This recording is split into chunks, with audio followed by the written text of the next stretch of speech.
شاید فردا هیچ معجزه‌ای در کار نباشه، شاید هیچ اتفاق خاصی نیفته، اما ما بازم بیدار میشیم، بازم نفس میکشیم و یه جایی ته دلمون یه ذره امید نگه میداریم.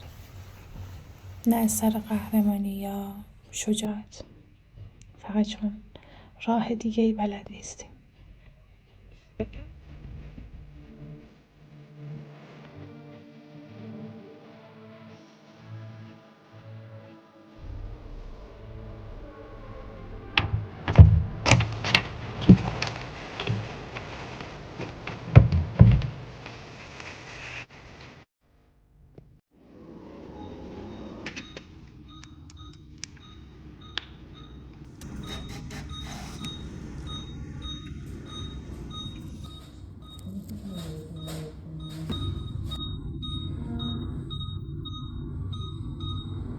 ما به امیدوار بودن معتادیم.